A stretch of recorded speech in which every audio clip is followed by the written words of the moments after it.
Studio Jangka Harapan adalah salah satu wadah untuk orang-orang yang ingin mengetahui lebih banyak tentang Allah dan menolong mereka agar menjadi masyarakat yang lebih baik.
Saudara-saudara yang terkasih dalam Tuhan Yesus, pada kesempatan ini Studio Jangka Harapan mempersembahkan acara Gospel Rally bersama Pendeta Jeremy Arim. Acara ini kami monitor dari National Convention ke-9 Full Gospel Businessman Fellowship International. Selamat mengikuti dan Tuhan memberkati.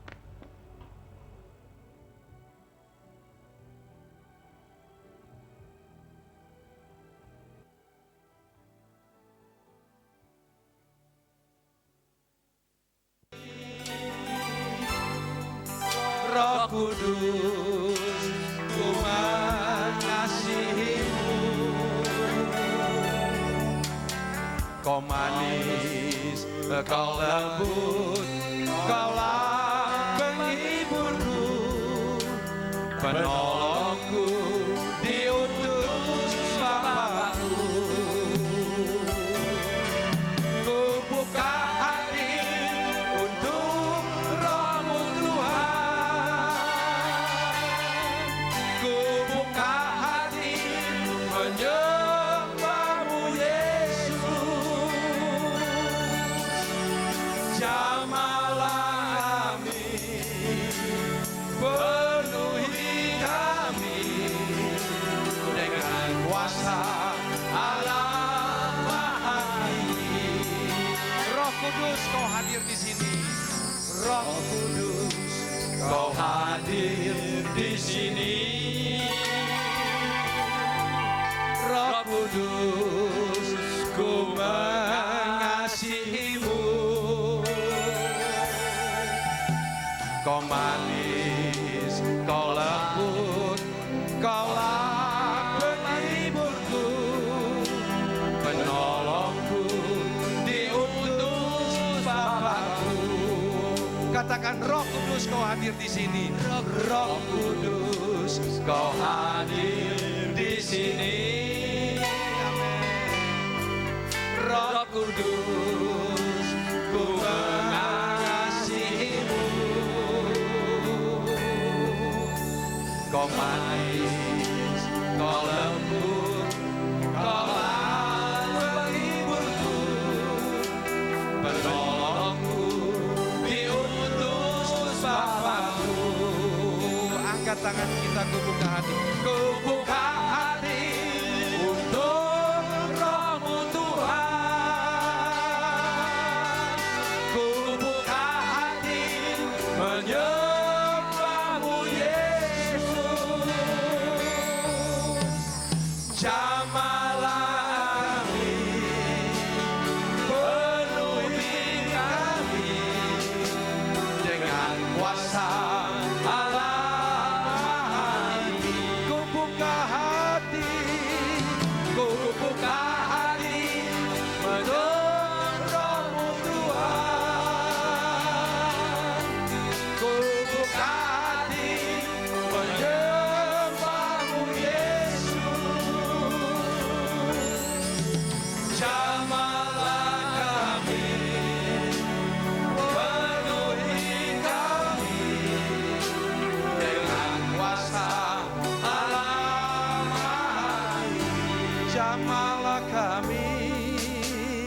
Jamahlah kami, penuhi kami dengan kuasa Allah Maha Tinggi. Jamahlah kami,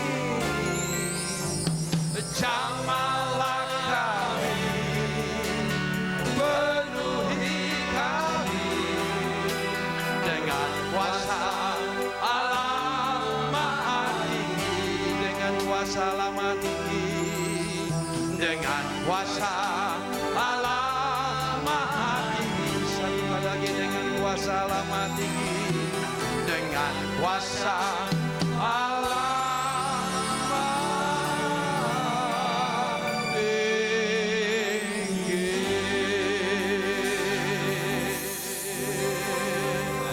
Angkat suaramu, buka hatimu,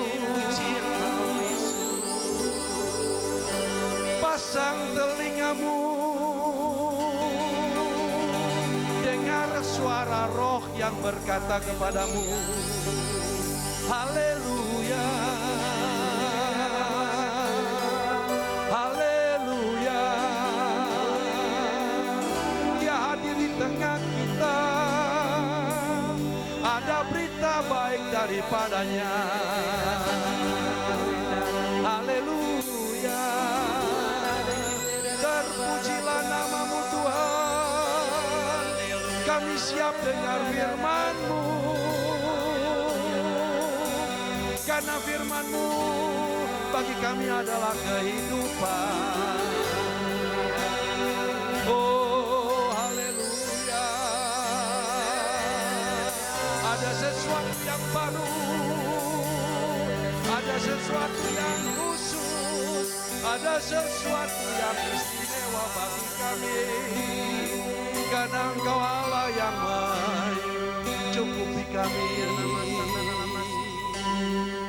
Umaya lalama sandaya lalamun, amayana lalalamun, nama-nama sila namaya tambaya lalamaya, timina namanya namaya namaya.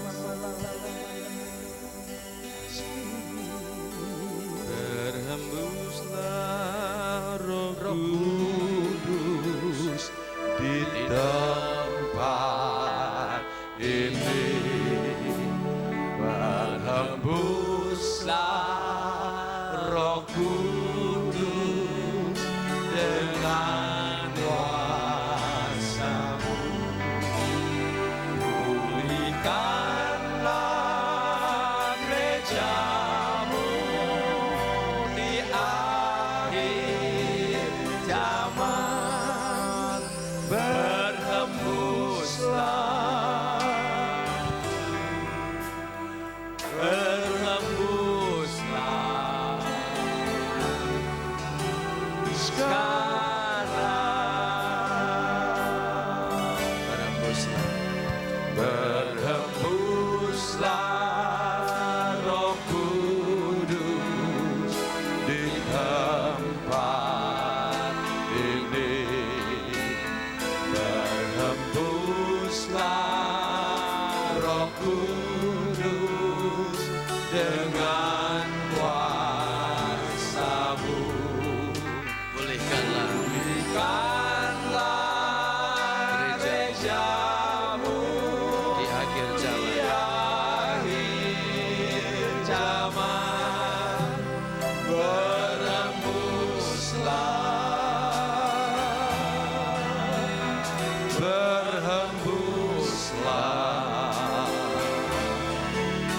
sekarang. Urapilah kami, haleluya. Urapilah kami dengan minyak baru, penuhilah kami dengan hadirat-Mu. Kami rindu Tuhan.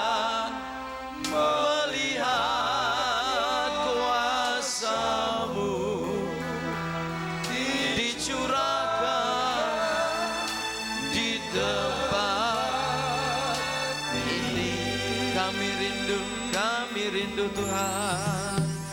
Kami rindu Tuhan, melihat kuasa-Mu dicurahkan di tempat ini. Inilah doa kami Tuhan, kami rindu Tuhan, kami rindu Tuhan, melihat kuasa-Mu dicurahkan di tempat ini.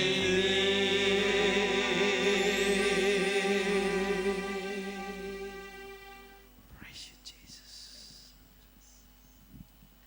Praise you, Jesus. Praise you, Jesus. Tuhan, roh kami berkata bahwa Engkau ada di sini saat ini. Hati kami bersaksi bahwa Engkau hadir di sini.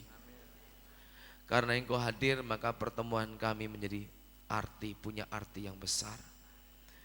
Sebabnya Bapa, kami ingin Engkau dipermuliakan malam hari ini.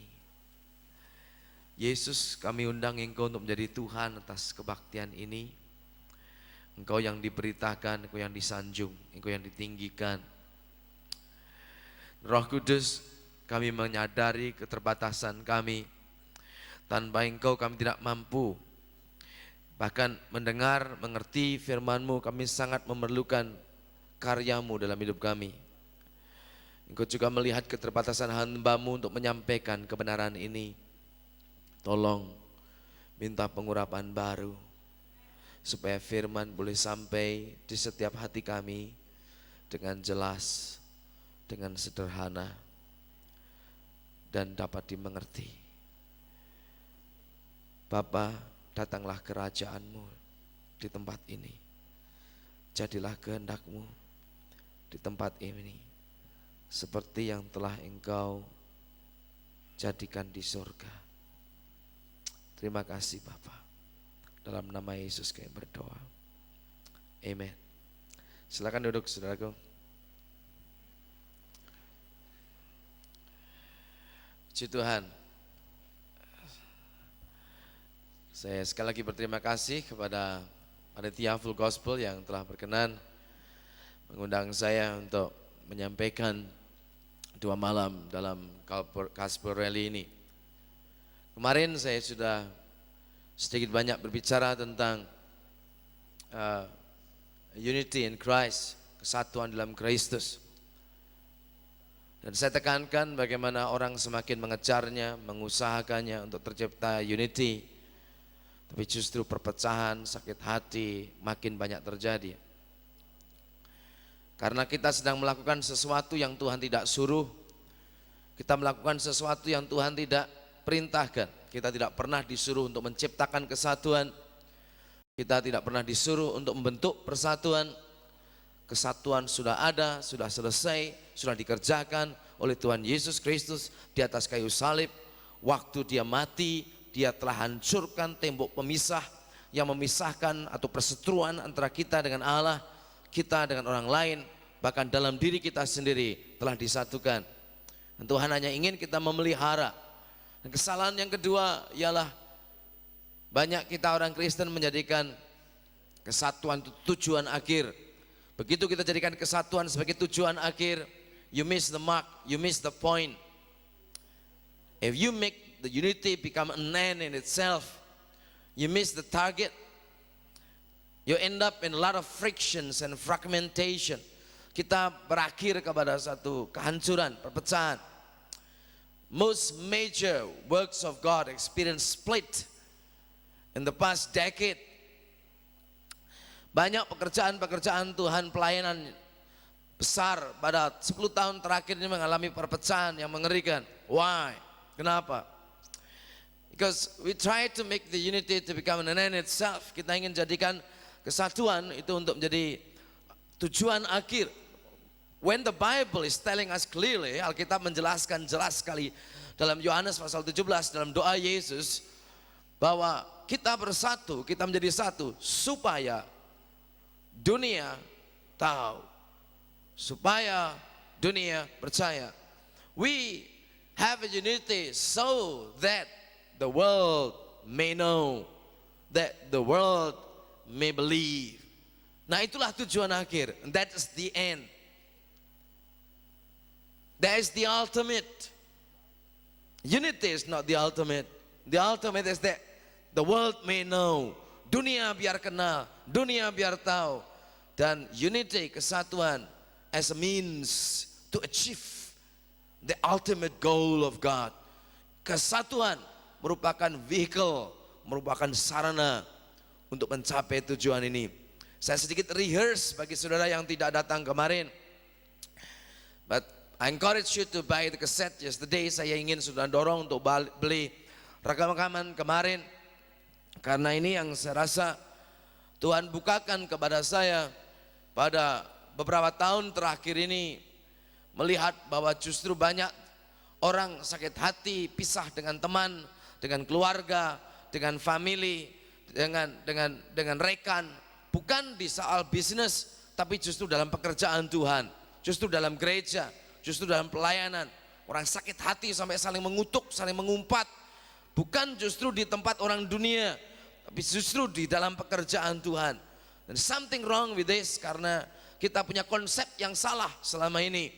Tapi saya nggak akan ulangi khotbah saya yang kemarin, karena saudara nanti rugi nggak dapat yang hari ini. Tapi hari ini saya doa dan saya cari Tuhan dan saya tanya apa yang Tuhan sedang kerjakan saat ini. You see, mudah sekali untuk khotbah, satu khotbah. It's just easy to preach a sermon. I mean, sermonette, a lot of sermons, banyak bahan khotbah dalam Alkitab ini. Dan saya sudah berkhotbah selama 21 tahun, I've been preaching for 21 years. Dan saya sudah berdiri begitu, saya bisa khotbah apa saja yang saya mau. Tapi bukan itu yang Tuhan inginkan. Banyak pengkhotbah sekarang menjadi echo, tapi bukan menjadi voice. Many minister today just become an echo instead of become voice. Tidak hanya menjadi gema, tapi bukan suara.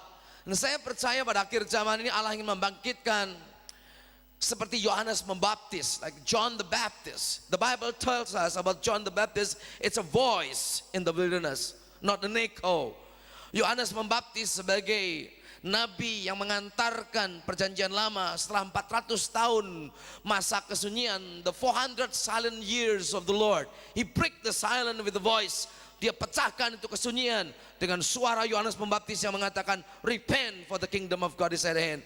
Bertobatlah karena kerajaan Allah telah datang, telah dekat.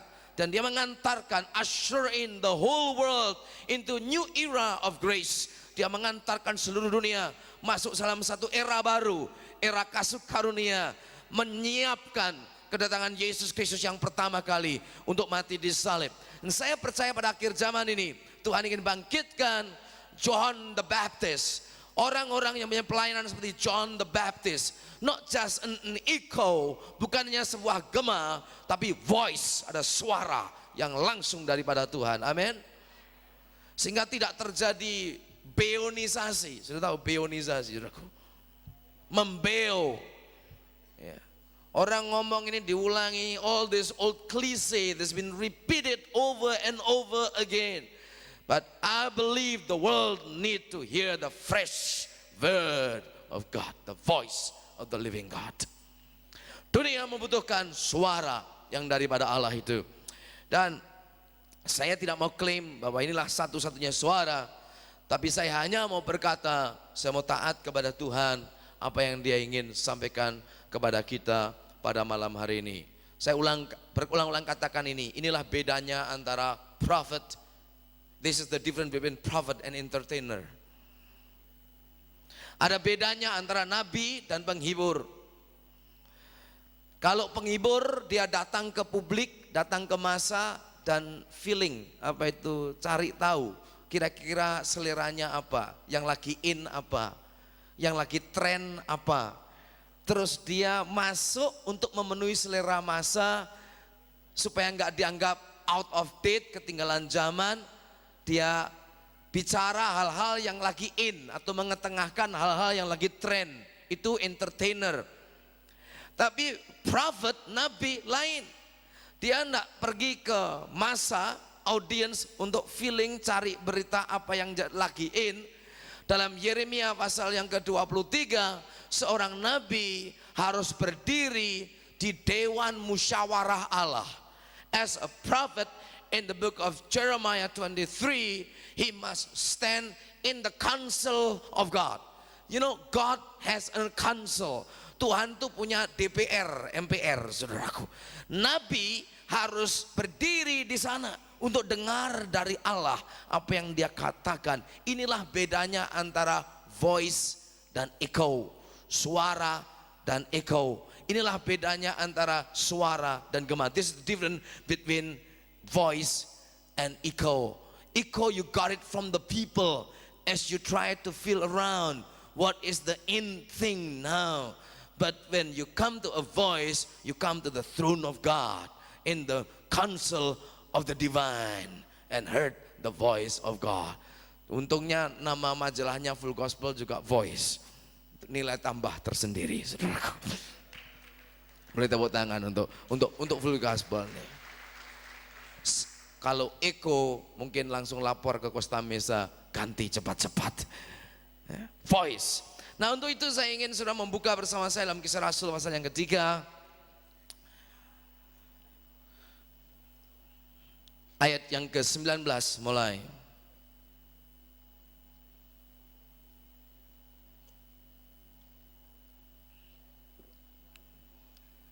Saya sangat menghargai kalau saudara menyiapkan juga sedikit buku catatan dan pulpen begitu.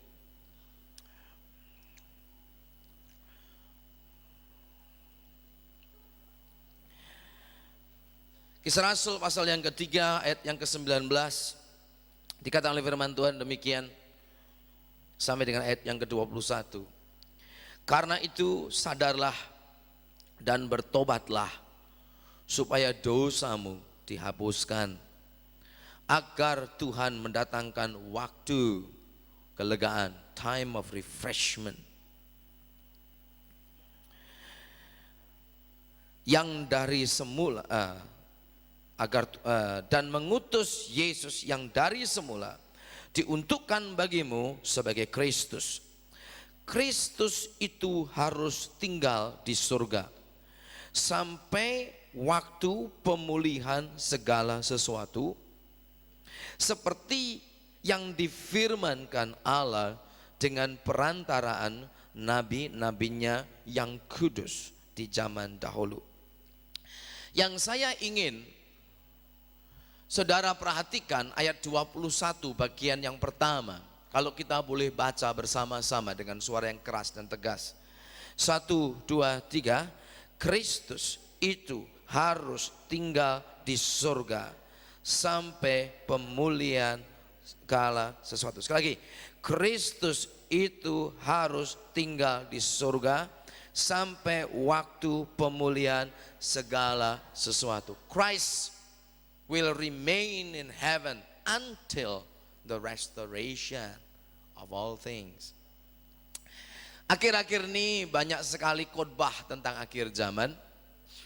Dan ada beberapa saudara-saudara kita seiman yang imannya terlalu besar, berani meramalkan kapan dia akan datang kembali.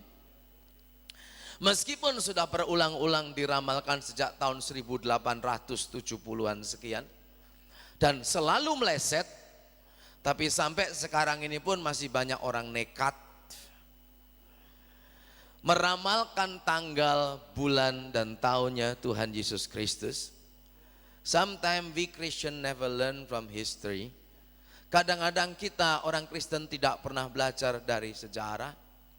Tahun 87 yang lalu di majalah Tempo digoncangkan bahwa ada seorang di Manado meramalkan Yesus datang tanggal 30 Agustus tahun 87. Orang pada menjual hartanya dan mulai menantikan awan datang supaya mereka diangkat.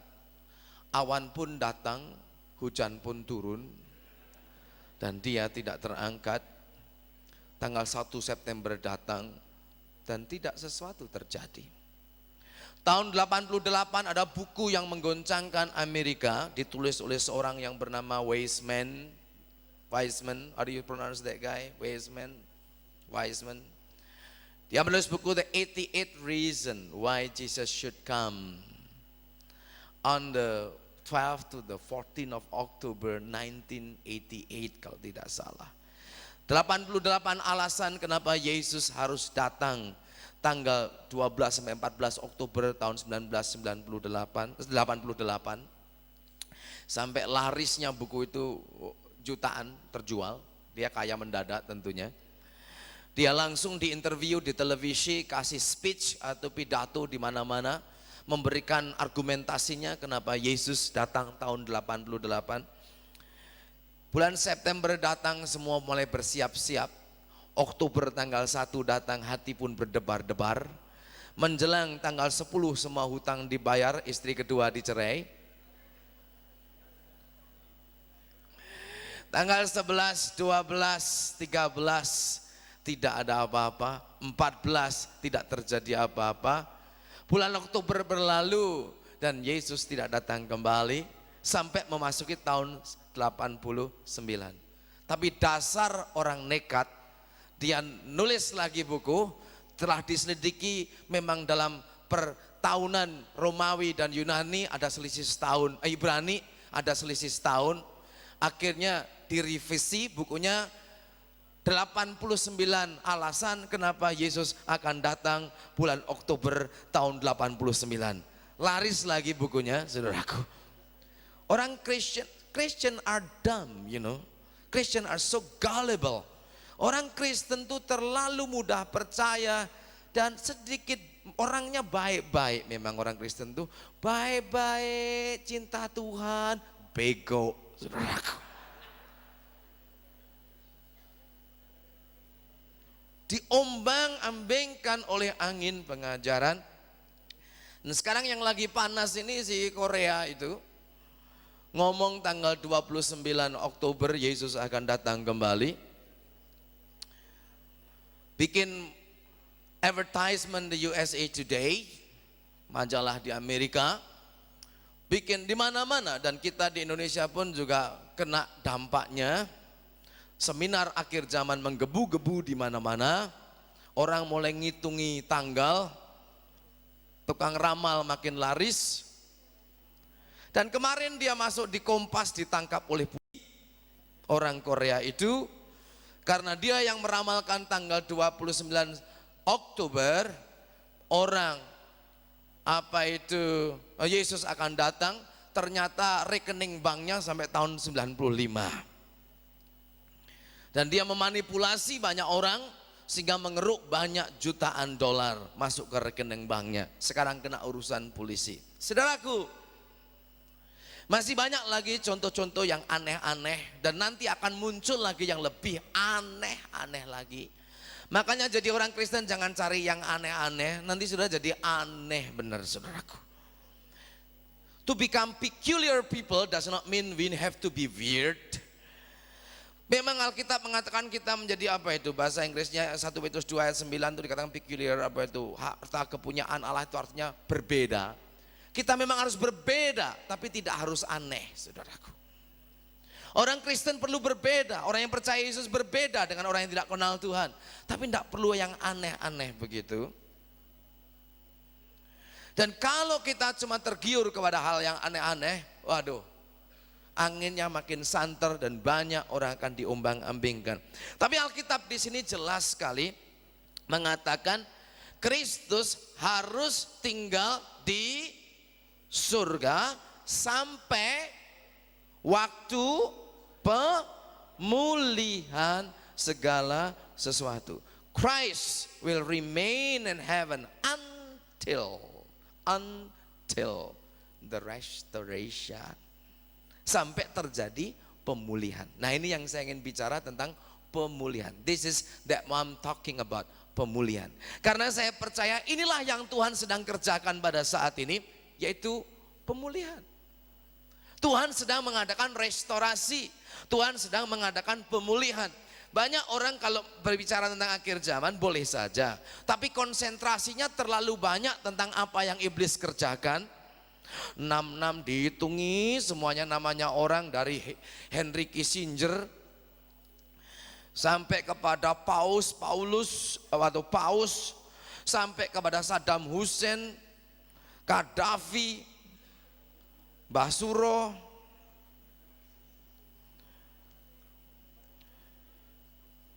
Mereka cari apa yang dikerjakan oleh iblis sampai ke detail-detail kecil-kecil. Tidak ada salahnya, just out of curiosity. Tetapi sebagai anak Allah yang ingin terlibat dalam gerakan Allah pada akhir zaman ini, kita harus lebih konsentrasi kepada apa yang Allah kerjakan di akhir zaman ini. Ini yang harus kita cari tahu.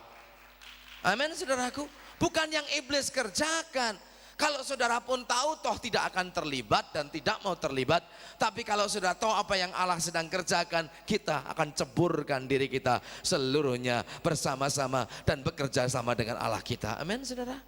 Dan saya percaya yang sedang terjadi saat ini yaitu tentang restorasi, pemulihan. Alkitab katakan sebelum hari Tuhan yang besar itu akan terjadi pemulihan. Baca bersama saya di dalam Matius pasal yang ke-17.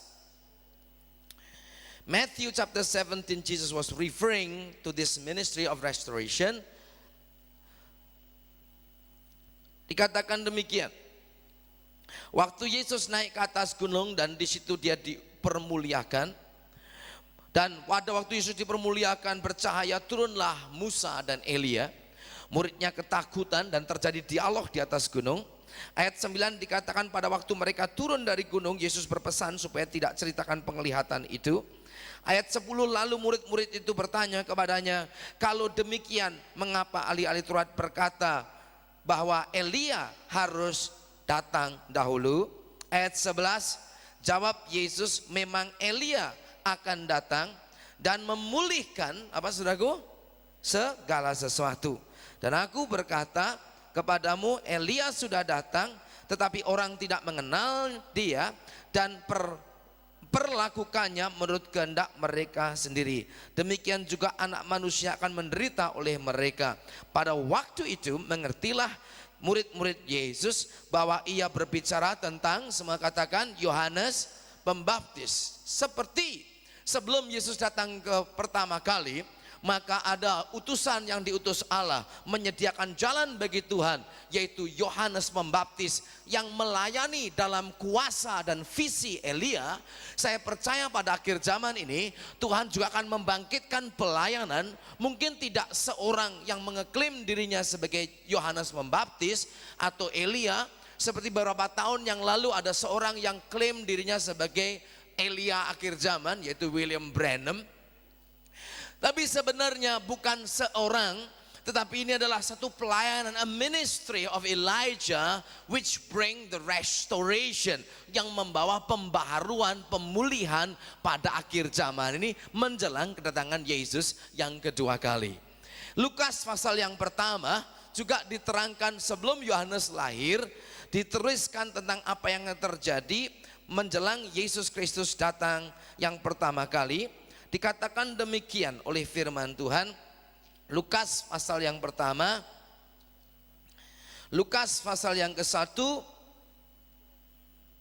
ayat yang ke-15, Luke chapter 1 verse 15, sebab ia akan menjadi besar di hadapan Tuhan, ia tidak akan minum anggur dan minuman keras, ia akan penuh dengan Roh Kudus dari mulai rahim ibunya, ia akan membuat banyak orang Israel balik kepada Tuhan Allah mereka, dan ia akan berjalan mendahului Tuhan dalam roh dan kuasa Elia untuk membuat hati bapa-bapa berbalik kepada anaknya dan hati orang-orang durhaka kepada pikiran orang-orang benar. Dengan demikian menyiapkan bagi Tuhan suatu umat yang layak baginya. Sebagaimana Yohanes Pembaptis menyediakan jalan untuk Yesus datang ke dunia, membawa banyak orang berbalik kepada Tuhan. Saya percaya sebelum Yesus Kristus datang kedua kali akan ada pelayanan semacam itu yang akan membawa banyak orang datang kepada Tuhan. Hati bapak kembali kepada anak, hati anak kembali kepada bapak. Ini berbicara tentang restorasi dalam keluarga, restoration of the family. Lihat saja sekarang ini yang paling diserang di dunia ialah keluarga. Kenapa keluarga diserang? Karena ini merupakan unit pertama dalam alam semesta. Inilah merupakan kesatuan pertama dalam alam semesta. The first unit in the universe is a family. No wonder the family is under severe attack from the devils, because if the family is destroyed, other unit of the universe will be eventually or inevitably destroyed. Itu sebabnya iblis tahu kalau unit pertama, kesatuan pertama yang Allah sendiri ordain, takbiskan di Taman Eden, itu dihancurkan, maka dari suami istri ke keluarga, dari keluarga ke masyarakat, dari masyarakat ke negara atau bangsa, dari bangsa ke dunia, semua unit-unit berikutnya akan hancur berantakan. Itu sebabnya pada akhir zaman ini tidak ada hal yang terlalu ditekankan kalau kita berkata bahwa pelayanan keluarga sangat penting. We cannot be too overemphasized on restoring the family, because the family need very badly to have a restoration in their life. Berapa banyak sekarang seperti di Amerika, I'm sorry, excuse me if I mention America as an example, so-called Christian nation yang dipanggil sebagai negara Kristen, tetapi di sana saudaraku, 3 out of 5 marriage broke up. Jadi lebih dari separuh, 3 dari 5 pernikahan itu hancur. Sehingga banyak orang takut menikah. Akibatnya anak muda-mudi mereka tidak mau menikah, mereka living together.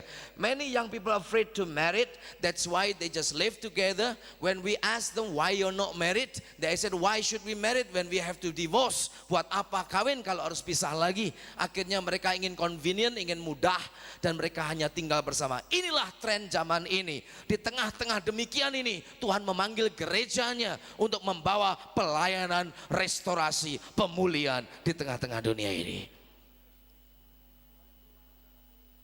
Kalau keluargamu mengalami kehancuran, mengalami goncangan malam hari ini, kehidupan suami istrimu mengalami badai tofan, mungkin saat ini istri duduk di sana, suami duduk di sini, dan tidak ngomong selama 3 bulan, saudara sedang duduk di tempat yang benar, karena Tuhan akan memulihkan keluarga saudara malam hari ini.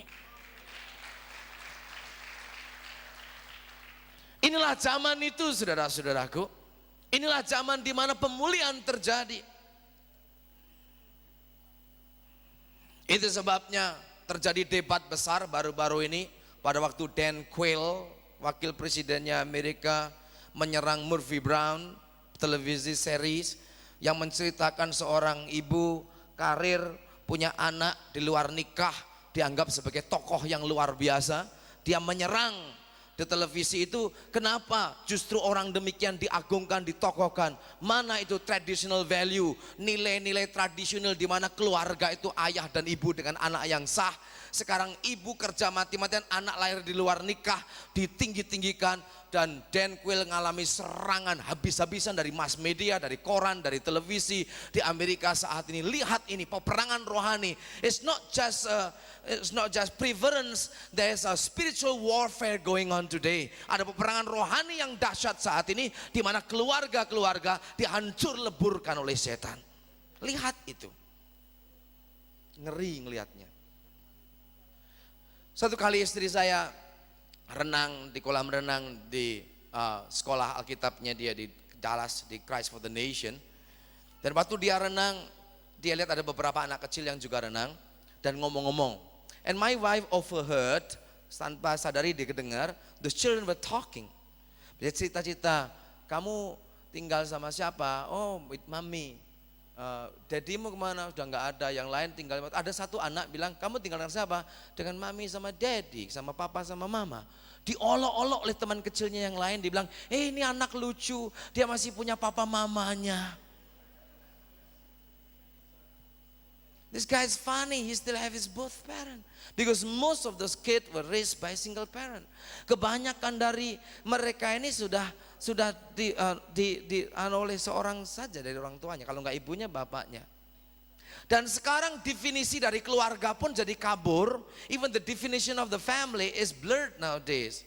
Dulu keluarga itu apa? Suami, istri, anak itu keluarga. Sekarang tidak. Ibu sama anak disebut keluarga, bapak dengan anak disebut keluarga.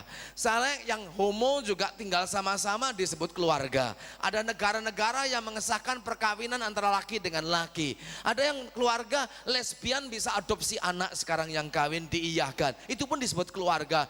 Kalau tidak salah sekarang ada 15 types of family, 14 types of family. Ada 14 macam yang disebut keluarga. Kelihatan, lihat mana, tidak ada absolut lagi. Tidak ada absolut lagi. There's no absolute anymore. Semua sudah dicabik-cabik, kebenaran dicabik-cabik. Dan di tengah-tengah demikian ini, apakah kita orang Kristen cuma main haleluya puji Tuhan, angkat tangan, tepuk tangan? Tidakkah ini menjadi tantangan bagi kita untuk menjadi bagian dari pemulihan pada akhir zaman ini? You Christian, if you are not part of the healing process in this world, then you're part of the sickness. Kalau kita orang Kristen tidak menjadi bagian dari kesembuhan Allah, kita menjadi bagian dari penyakit. If you're not part of the solution, then you are part of the problem. Kita sebagai gereja bukan jadi masalah, harus jadi jawaban bagi dunia. Kalau percaya katakan haleluya dan tepuk tangan bagi Tuhan Yesus Kristus. You see, Jesus said, I give you keys of the kingdom. Yesus katakan kepada gerejanya, kepada kerajaan aku berikan bukan hanya kunci, tapi dalam bahasa Inggris, keys, kunci kerajaan. Semua masalah di dunia ini, kuncinya ada di gereja seharusnya.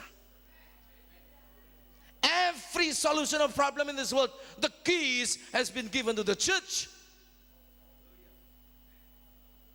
Kita harus sadarkan ini pemulihan. Dalam Maleakhi pasal yang keempat.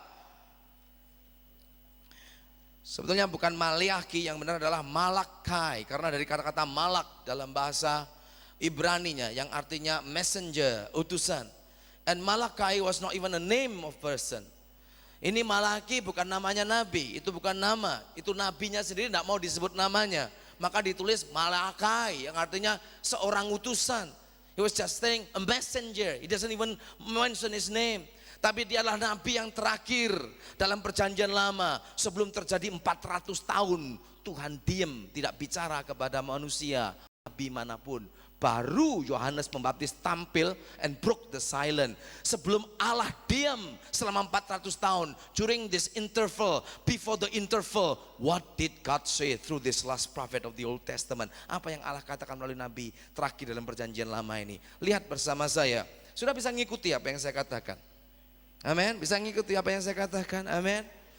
Dan saya harap saudara dengan suasana rileks masuk dalam hadirat Tuhan dan izinkan Roh Kudus membawa kita supaya kita tahu sebagai orang Kristen apa yang sebenarnya Tuhan sedang kerjakan pada zaman ini. Jangan Tuhan melakukan sesuatu dan saudara punya mainan sendiri yang ikut senengi. God was doing something and you have a little pet and you're playing with your pet doctrine, your pet ministry. Everybody have a pet thing. Banyak kita punya kesenangan sendiri yang mungkin bukan in the mainstream of what God doing. Tidak dalam arus utama apa yang Allah lakukan. Ini yang saya takutkan dalam diri saya. Itu sebabnya saya ingin terus bersama-sama saudara saya mencari apa yang Tuhan ingin kerjakan saat ini. Pasal 4 ayat yang kelima.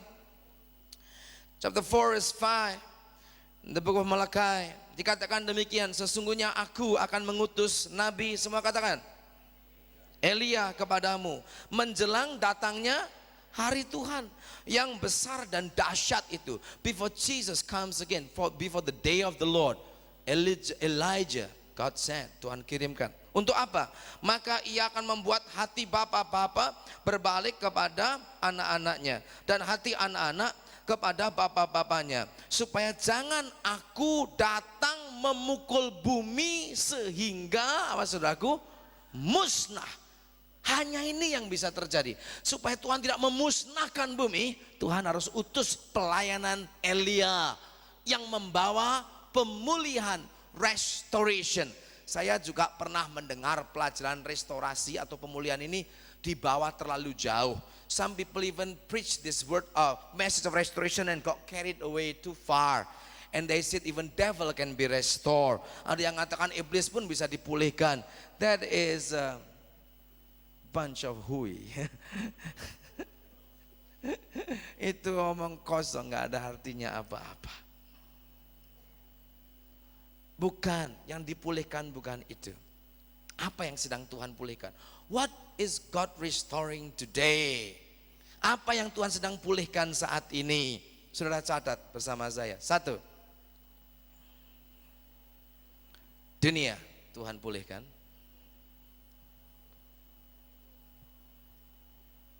Karena bumi ini milik Tuhan. Siapa percaya bumi ini milik Tuhan? Bumi ini bukan miliknya setan. Kalaupun dia klaim seolah dia memiliki setan, dia adalah penghuni yang tidak sah. This world belong to God. The Bible tells us in the book of Psalm 24, the earth is the Lord and the fullness thereof.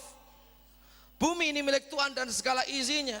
Kalau iblis saat ini mengeklaim menguasai bumi, dia bukan pemiliknya. He is a squatter. Dia apa itu? Squatter itu apa? Penghuni gelap dia. Yang gelandangan dia, saudaraku. Iblis itu gelandangan menduduki yang bukan miliknya. Yang penting kita punya sertifikatnya. Amin, saudaraku. Dan kita punya sertifikatnya. We have this title deed. The title deed said that the earth is the Lord and the fullness thereof. And devil claimed this is his. And we just show the devil according to this title deed, this world belong to the Lord. We better get out here before. Manusia sedang dipulihkan saat ini. Man is being restored. 3, apa yang sedang dipulihkan saat ini? Keluarga sedang dipulihkan. 4, apa yang sedang dipulihkan sekarang ini? Gereja sedang dipulihkan. Jadi 4 hal yang ada pemulihan. Manusia dipulihkan, keluarga dipulihkan, gereja mengalami pemulihan, dan yang terakhir bumi mengalami pembaruan. God is restoring. God is in the business of restoration. Karena semuanya tadinya bagus. Manusia juga bagus tadinya. Zaman Allah menciptakan manusia pertama kali, diciptakan hampir sama dengan Allah. Tapi akhirnya karena dosa hancur merosot, melalui Yesus Kristus mati di salib, dibawa kembali manusia pada status semula, dipulihkan seperti keadaan semula. Ini yang sedang terjadi saat ini. Adam dan Hawa dulu manusia yang penuh kemuliaan. Alkitab katakan mereka tidak berpakaian tapi tidak malu. Mereka telanjang karena ditutupi oleh kemuliaan Tuhan. Setelah mereka berbuat dosa, kemuliaan itu meninggalkan mereka, baru mereka merasa diri telanjang. Dulu manusia itu nggak pakai pakaian, tapi ada satu kemuliaan, ada satu sinar yang menutupi mereka, satu aurora begitu. Tapi begitu mereka jatuh dalam dosa, itu kemuliaan hilang, akhirnya malu, sadar, dan mereka cari daun-daunan untuk menutupi tubuhnya. Tapi sebelumnya nggak perlu pakaian itu karena hidupnya bersih, ada kemuliaan Allah menutupi dia. Makanya Alkitab mengatakan all have sinned and come short from the glory of God. Semuanya telah berdosa dan kehilangan dari kemuliaan Allah itu, saudaraku. Dan dulu manusia itu punya wibawa. Alkitab katakan, aku berikan kamu kuasa atas burung di udara, ikan di laut, binatang-binatang yang melata, binatang semua. Kamu yang beri nama. Adam dulu itu kasih nama. Semua binatang antri minta namanya. Adam kasih nama semua. Dan dia berkuasa. Mungkin kalau dia capek dia panggil gajah untuk pijit. Kalau dia gatal mungkin panggil singa untuk garok-garok. Mungkin kalau bikin nyebrang kali si buaya diinjek suruh bawa ke seberang kali. Semua tunduk kepada manusia. Manusia begitu luar biasa. God said man was crowned with glory and honor, was given authority and power and dominion, diberi kuasa. Tapi sejak dosa masuk, manusia boom, hancur. Dan sekarang jangankan kita lihat singa, gajah, beruang, macan, krokodil, buaya takut sama manusia, mereka tidak takut sama sekali. Jangankan mereka, nyamuk juga berani sama manusia, saudaraku.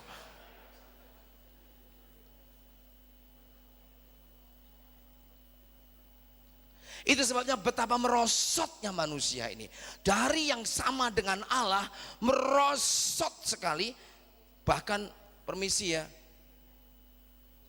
kadang-kadang Darwin itu ya ada benernya juga. Dia bilang manusia itu katanya dari monyet, saudaraku. Dari apa itu? Ape. Tapi ada manusia yang lebih buruk dari monyet, saudaraku. Pernah dengar monyet ngomong-ngomong sendiri? Ini ceritanya. Monyet adakan konferensi. Mata lihat ke sini semua. Monyet ada konferensi. Monyetnya ngomong, "Did you hear lately?" katanya. "Kamu dengar akhir-akhir ini?" "Apa?" katanya. "Laki perempuan, suami istri. You know, the human people, men, they said that they are our descendant. Mereka berpikir mereka keturunan kita, penghinaan besar bagi kami," katanya, saudaraku. Monyet itu. "That is an insult to me," katanya. Because bilang, "Kami di antara monyet gak ada kami yang mukuli istrinya," katanya. Katanya begitu. Katanya begitu, katanya. "Kami di antara monyet gak ada yang makan anaknya," katanya. "Kami di antara monyet gak ada yang makan sesamanya." Saudaraku, tapi manusia kamu lihat begitu merosot lebih buruk dari monyet. Monyet paling enggak yang jantan dengan yang betina. Manusia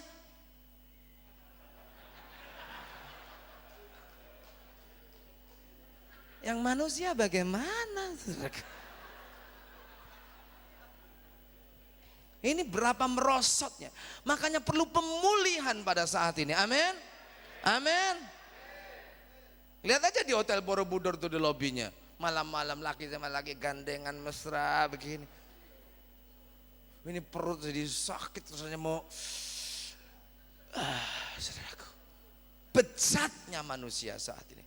Kalau ada yang ketularan malam hari ini, jangan khawatir. Engkau pada alamat yang tepat malam hari ini. Karena Tuhan akan memperbarui engkau malam ini. Amin. Mazmur 104.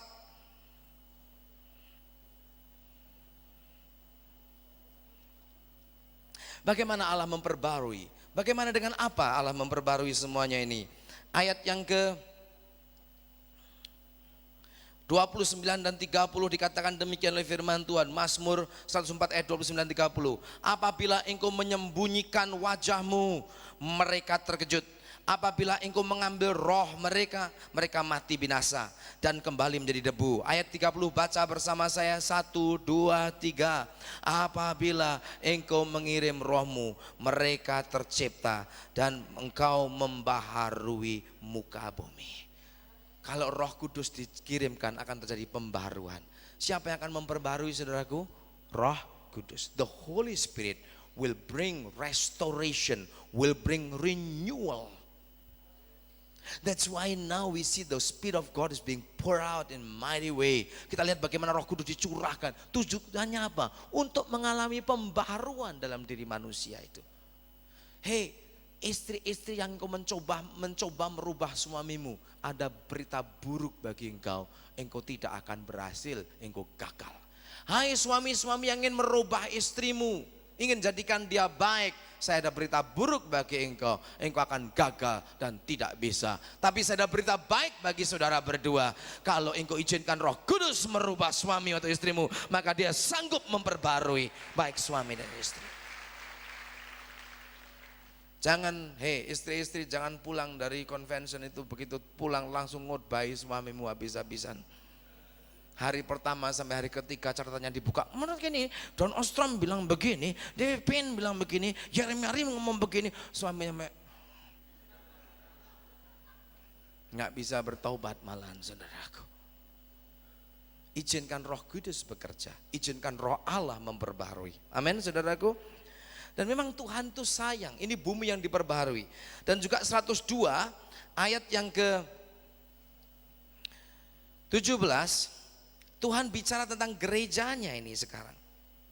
Ayat yang ke-14 dikatakan demikian, engkau sendiri akan akan bangun, akan menyayangi Sion, ayat 14, 102.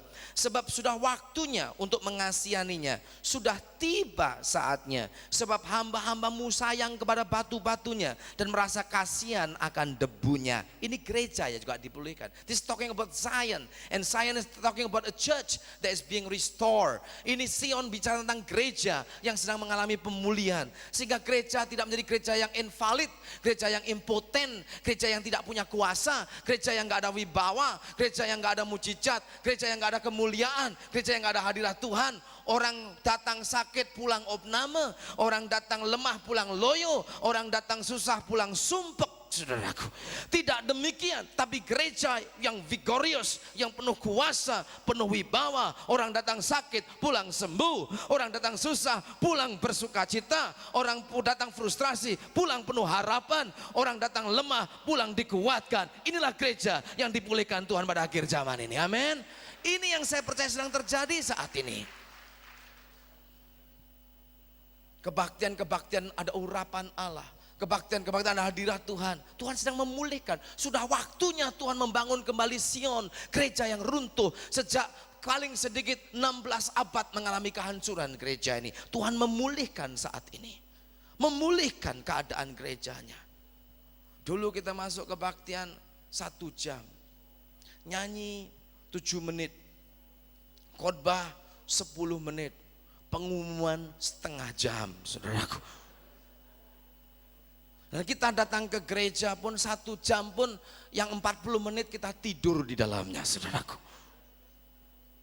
Tapi sekarang Tuhan lagi memperbarui, kita bisa duduk berjam-jam mendengarkan firman-Nya, melihat orang sakit disembuhkan, melihat orang yang hancur dipulihkan, keluarga berantakan disatukan kembali, dan kita bisa duduk melihat hadirat Allah, melihat kuasa Tuhan dinyatakan. Kenapa ini sedang terjadi? Allah sedang memulihkan gerejanya. Amin, saudara. Saya percaya ini sedang terjadi pada saat ini. There's healing, ada kesembuhan sedang terjadi. Ayat 17 dikatakan demikian oleh firman Tuhan. Bila ayat yang ke-16, maka bangsa-bangsa menjadi takut akan nama Tuhan. Semua raja di bumi penuh akan kemuliaan-Mu. Bila Tuhan sudah membangun Sion, sudah menampakkan diri dalam kemuliaannya, sudah berpaling mendengarkan doa orang-orang yang bulus. Bulus itu artinya tidak punya anak, dan tidak memandang hina doa mereka. Biarlah hal ini dituliskan pada angkatan yang kemudian. Bangsa yang diciptakan nanti akan memuji-muji Tuhan. Itu sebabnya banyak puji-pujian saat ini. Ini bagian dari pembaharuan, sebab Ia telah memandang dari ketinggiannya yang kudus. Tuhan memandang dari surga untuk mendengarkan keluhan tahanan, membebaskan orang-orang yang ditentukan mati dibunuh, supaya nama Tuhan diberitakan di Sion atau gerejanya, dan dipuji-puji di Yerusalem, di jemaatnya. Apabila berkumpul bersama-sama bangsa-bangsa dan kerajaan-kerajaan untuk beribadah kepada Tuhan. Ini ada satu arti nubuatan. Kalau gereja dipulihkan pada akhirnya, bangsa-bangsa, dalam bahasa Ibrani-nya goyim, bangsa-bangsa atau etne, mereka semua akan berduyun-duyun datang kepada Allah. Itu jangan heran kenapa sekarang negara-negara yang tertutup dibuka oleh Allah. Eropa Timur dibuka oleh Allah, tembok Berlin diruntuhkan oleh Allah, Uni Soviet hancur berantakan, Mongolia terbuka untuk Injil, Vietnam mulai terbuka untuk Injil, karena Tuhan sayang kepada bangsa-bangsa, dan bangsa-bangsa akan berduyun-duyun beribadah kepada Allah. Ini terjadi saat gereja mengalami pemulihan pada akhir zaman ini. Amin, saudaraku. Ini yang sedang terjadi saat ini. Makanya kita sebagai anak Tuhan jangan hanya mikir diri sendiri saja. Orang-orang Kristen sekarang ini kebanyakan baik gereja persekutuan kayak Bless Me Club saja, saudaraku. Kelompok orang yang berkati aku. Dia tidak lihat apa yang Tuhan sedang kerjakan. Dia terlalu terjebak dengan masalahnya sendiri. Ada yang setiap kali datang minta doa. Ini Pak, kepala saya sakit ini. Sudah doa, besok lagi bahunya sekarang Pak. Sudah gini besoknya lagi, boyok saya di sini Bapak. Sudah gitu udah minggu depannya lutut saya nih, langganan terus-terusan. Kapan engkau ganti pergi dan doakan orang lain? Kapan engkau pergi melepaskan yang lain? Kenapa kamu gak pergi dan mulai mendoakan yang sakit yang lain? Amin. Sudah waktunya. Makin masalah kita perhatikan, kita minta tolong, bukan makin hilang, bukan makin berkurang, makin diperhatikan, makin banyak masalah. Tapi kalau engkau memperhatikan pekerjaan Tuhan, memperhatikan rencana Allah, terlibat dalam pemulihan Allah pada akhir zaman, masalah tidak betah tinggal dalam hidup saudara. Haleluya. Saya beritahu pada saudara, kalau sudah terima tamu dan tamu sudah sambut baik-baik, sudah ajak bicara, sudah keluarin air minum, pisang goreng, kue, tamunya betah nggak tinggal di situ? Betah. Apalagi dimasakkan nasi goreng ayam, dikasih makan siang, betah nggak tinggal di situ? Kalau terlalu baik lama-lama tamunya gimana? Nginep di situ saudaraku. Benar. Saudara makin baik lagi, dia kos di situ nanti. Sudah makin baik lagi, dia kontrak tahunan di situ. Begitu juga dengan penyakit. Sudah terlalu perhatikan penyakit, oh saya sakit sini, saya sakit sini, saya sakit sini. Saudara terlalu ramah kepada penyakit saudaraku. You entertain sickness. Saudara ngajak ngomong, dia senang, dia keluar bawa temannya, itu baik loh, kita diperhatiin loh, timbul 3 penyakit baru muncul saudaraku. Saking kenaan dia kos, lama-lama dia kontrak, jadi kronis saudaraku, langganan. Ada yang jadikan terminal lagi saudaraku, terminal cancer dan lain sebagainya. Ini karena kita terlalu perhatikan. Tapi kalau engkau terlibat dalam pekerjaan Allah, engkau masuk dalam rencananya, engkau tenggelam dalam roh Allah, engkau tahu apa yang Allah sedang kerjakan, lama-lama penyakit itu dibilang, datang ke sana, ini orang saya datangi nggak pernah ngajak ngomong saya, merhatiin saja nggak mau, nggak enak lah tinggal peduliin, dia pergi saudaraku, dia pindah ke tetangga saudaraku. Dan saudaraku, di rumah saya penyakit masalah tidak tahan lama, karena saya nggak ada waktu untuk dia. Waktu saya untuk Tuhan, untuk memuji dia, untuk melayani dia, untuk menyelidiki firman-Nya, untuk mengatakan kata-kata positif yang sesuai dengan firman Tuhan. Lama-lama nggak enak di Yeremia ini, nggak enak, gua nggak dikasih apa-apa saudaraku. Sudah kasih makan terus, dia tinggal di situ. Masalah juga begitu. Inilah waktunya kita terlibat dalam rencana Allah. Amin saudaraku. Hati saya ini terbakar melihat mereka-mereka yang telah dibuka untuk Injil. Kayak di Rusia, kayak di bekas Soviet. Mereka terbuka. Mongolia sekarang ini terbuka untuk berita Yesus Kristus. Di kampus universitas di Ulan Bator sekarang ada persekutuan doa mahasiswa Kristen yang luar biasa. Pemerintahnya malah minta dikirim misionari ke dalamnya.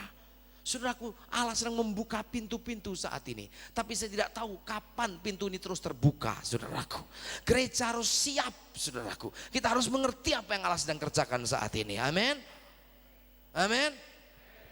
Jangan nunggu convention terus kita dibangkitkan. Setelah pulang convention lemes, mengharapkan mudah-mudahan tahun depan ada convention. Kita datang lagi dikuatkan lagi, terus lemah lagi. Untung ada convention tahun depan. Jangan convention ini hanya untuk sebagai suntik penisilin yang menguatkan saudara beberapa bulan, untuk berikutnya ikut convention lagi. Tapi biarlah convention itu tempat di mana visi-visi Allah lahir dalam diri saudara. Kalau saudara ada visi Allah, saudara nggak bisa diam lagi, saudara akan bergerak bagi Tuhan. Amin saudaraku.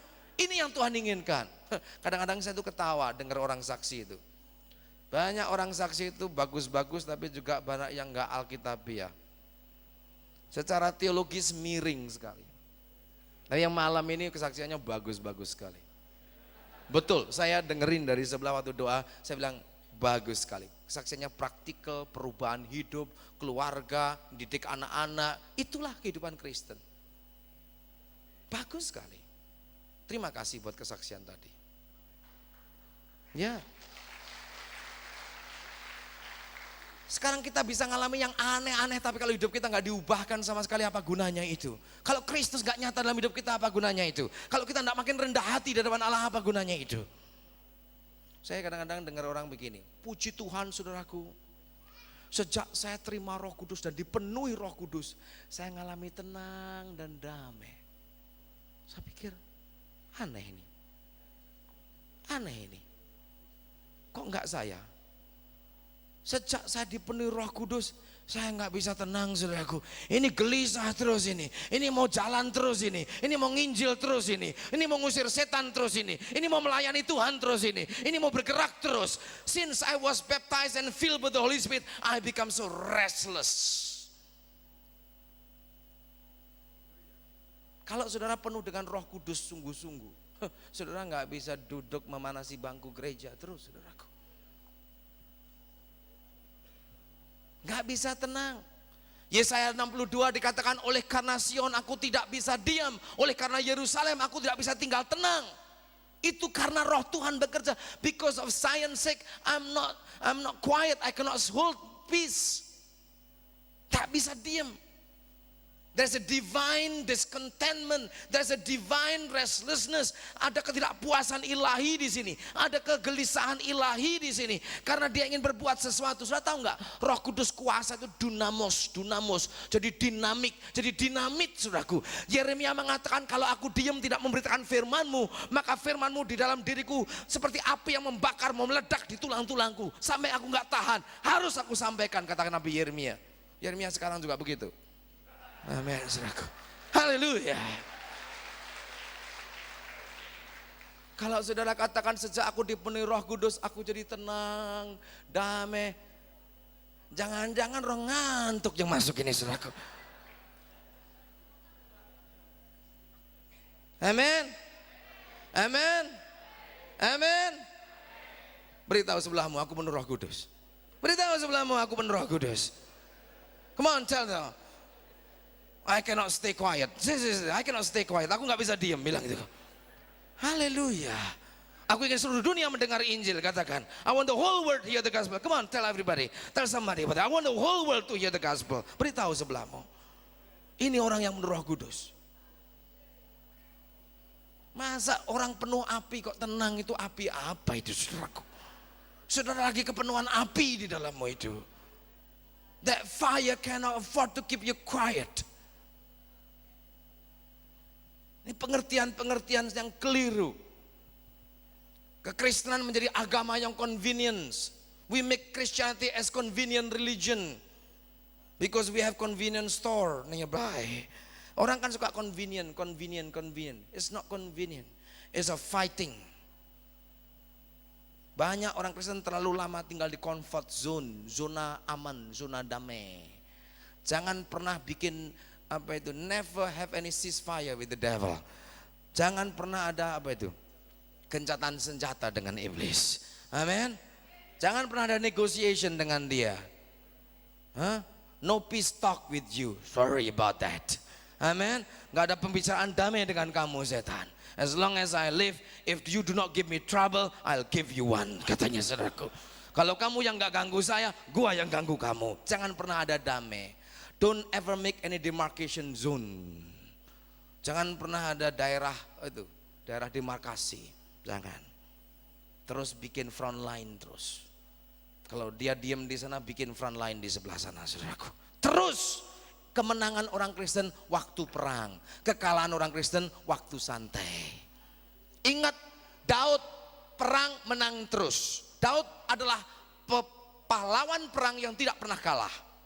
David was a man of war that never lose battle.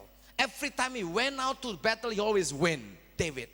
Tapi dia kalah waktu dia santai. Dia naik ke atas rumah cari angin, sama ngelihat kiri kanan, lihat orang mandi, saudaraku. Alkitab dengan jelas dikatakan waktu itu musim perang, kata firman Tuhan.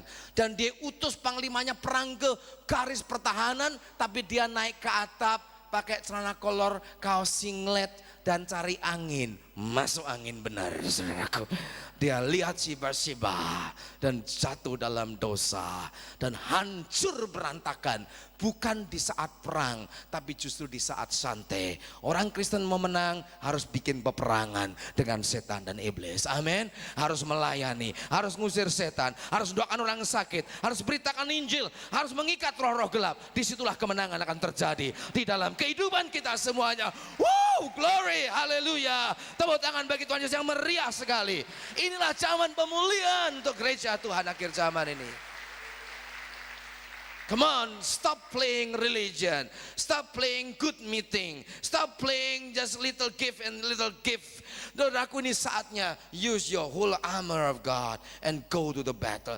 Jangan main-main agama, main-main kebaktian, main-main karunia. Inilah waktunya untuk mengerti rencana Allah, terlibat di dalamnya, maju tempur dalam peperangan melawan setan dan iblis pada akhir zaman ini. Melepaskan orang-orang yang terikat. Gereja harus berdiri, maju, menendang pintu neraka dan merampas jiwa-jiwa. This time to the church to move forward, to kick the gates of hell and plunder souls for the kingdom of God. Inilah waktunya, saudaraku. Kalau kita cuma convention terus, lama-lama kita nyanyi dari convention ke convention dia mengubahku, saudaraku. Bukan dari kemuliaan kita melakukan from convention to convention he changing me, not from glory to glory.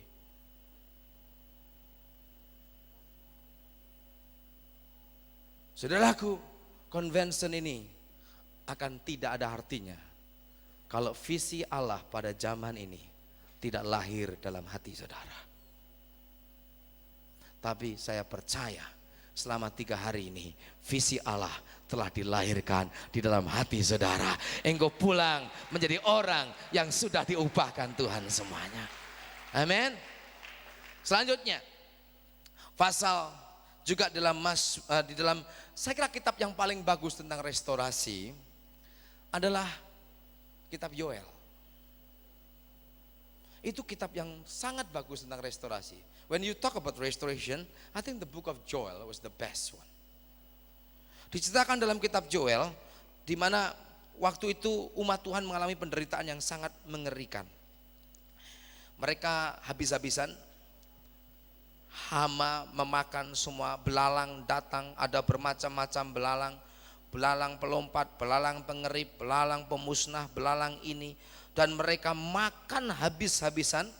Pasal 1 ayat 10 dikatakan ladang sudah musnah, tanah berkabung, gandum sudah musnah, buah anggur sudah kering, minyak sudah menipis, para petani menjadi malu, tukang-tukang kebun anggur meratap karena gandum dan karena jelai yang sudah musnah dari ladang, pohon anggur sudah kering, pohon ara sudah merana, pohon delima juga pohon kurma, pohon apel, segala pohon di padang sudah mengering. Sungguh kegirangan melayu di antara anak-anak manusia. Ini gambaran dari keadaan umat Tuhan mengalami kehancuran.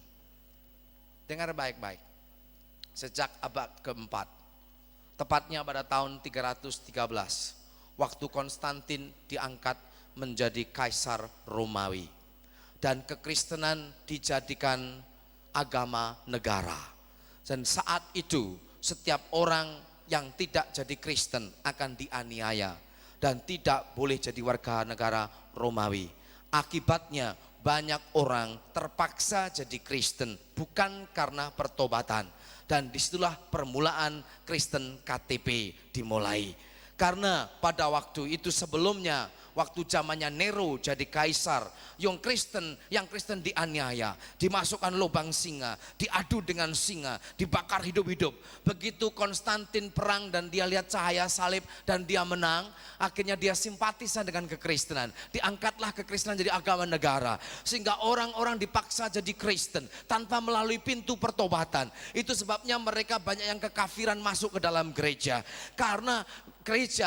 Karena kekristenan tidak melalui pintu pertobatan. Saya nggak bisa cerita tentang detail-detailnya, sungguh mengerikan dan bisa menyakitkan hati. Lebih baik saudara bisa mempelajari sejarah. Dan sejak saat itu mengalami kegelapan yang disebut the dark age of the church. Selama 12 abad gereja kehilangan kebenaran. Tapi Tuhan bangkitkan seorang bernama Martin Luther pada abad yang ke-16 yang memperbarui iman. The just shall live by faith. The just shall live by faith. Orang benar akan hidup oleh sebab iman diperbarui. Orang diselamatkan bukan karena perbuatan baik, bukan karena membayar uang untuk dosanya diampuni, bukan karena melakukan ibadat ini, ibadat itu, tapi orang diselamatkan oleh karena anugerah, oleh karena kasih karunia, oleh karena iman kepada Yesus Kristus. Abad yang ke-18 Tuhan bangkitkan John Wesley untuk mengembalikan tentang adanya kekudusan di dalam gereja. Abad ke-19 Tuhan bangkitkan seperti Charles Finney, R.A. Torrey, A.B. Simpson tentang pentingnya misi, menginjil dan kesembuhan ilahi. Abad yang ke-20 pada tahun 1901, tepatnya tanggal 1 bulan 1 tahun 1901, terjadi sesuatu yang dahsyat di dunia ini. Di sebuah kota yang bernama di Kansas, ada sebuah kota yang bernama Topeka di Kansas. Ada seorang yang bernama Charles Parham memimpin sebuah sekolah Alkitab pada menjelang tanggal 1 bulan 1, tanggal 31 Desember 900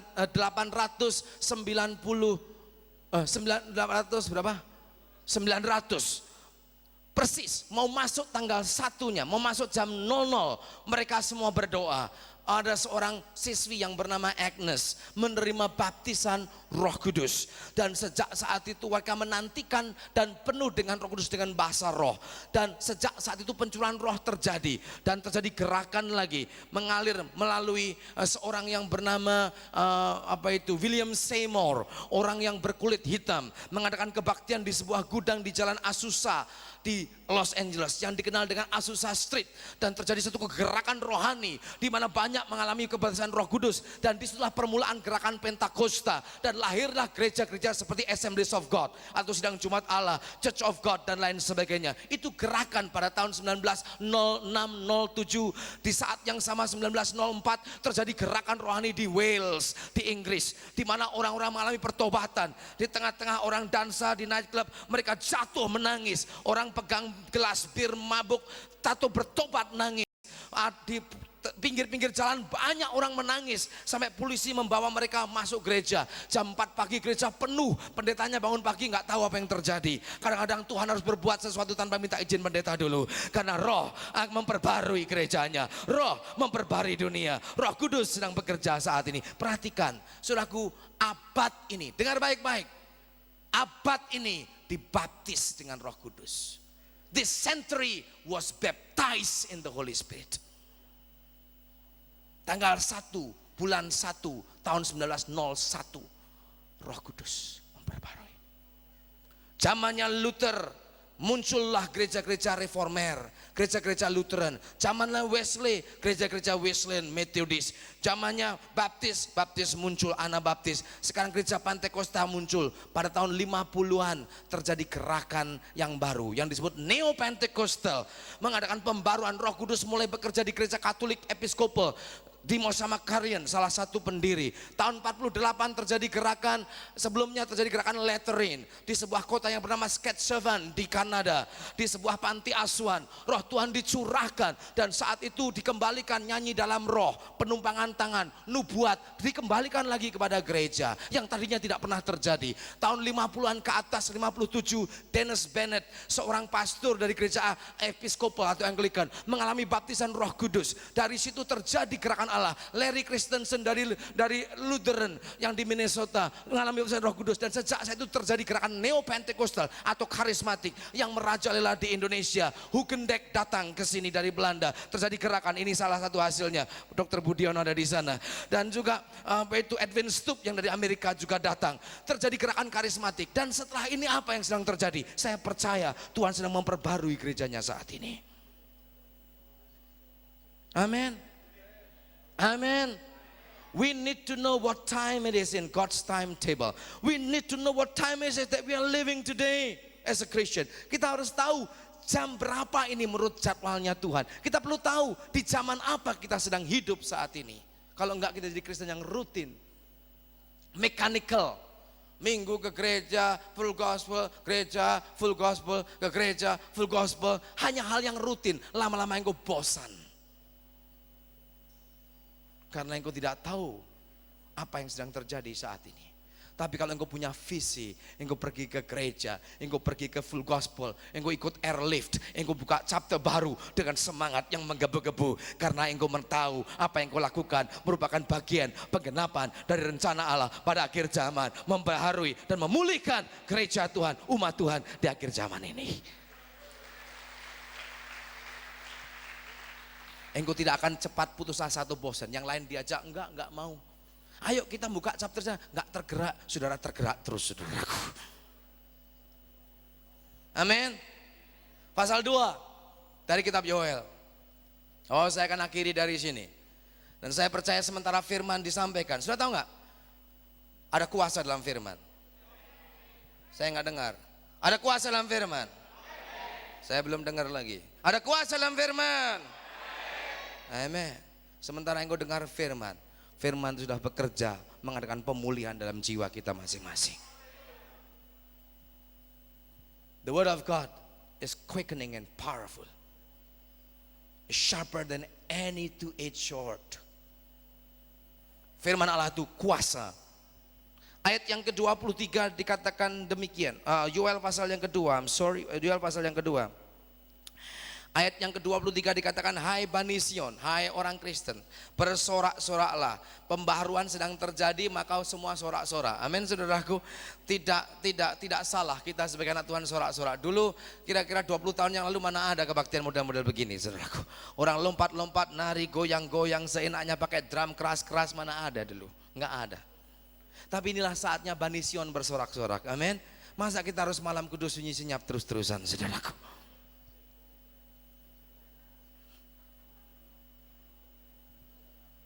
Sudah waktunya kita bersorak-sorak. Kenapa kita bersorak? Lihat di sini. Dan bersukacitalah karena Tuhan, sebab telah diberikannya kepadamu hujan pada awal musim dengan adilnya, dan diturunkannya kepadamu hujan awal dan hujan pada akhir musim seperti dahulu. Lihat sini saudaraku, terjadi bukan hanya diberikan hujan awal, bukan hanya diberikan hujan akhir, tapi dua-duanya hujan awal dan hujan akhir diberikan. Apa ini? Pencurahan Roh Kudus yang sangat dahsyat diberikan kepada gereja, kepada dunia pada akhir zaman ini. Amin saudaraku. Ini sedang terjadi saat ini. Hujan awal terjadi di loteng Yerusalem, 120 murid menunggu dan Roh Kudus turun. Petrus berkhotbah sekali, 3.000 orang bertobat. Sekarang orang berkhotbah 3.000 kali, satu orang juga nggak bertobat. Kenapa ini saudaraku? Kita perlu hujan awal dan hujan akhir, perlu pencurahan Roh Kudus saat ini. Itu sebabnya dikatakan ayat yang ke-28, kemudian daripada itu aku akan terjadi, atau akan terjadi pada akhir zaman, aku akan mencurahkan rohku ke atas semua manusia. Ini sedang terjadi. Ayat yang ke-24 dikatakan tempat-tempat pengirikan menjadi penuh dengan gandum, dan tempat pemerasan melimpah kelimpahan anggur dan minyak. Ayat 25 baca bersama saya, 1, 2, 3.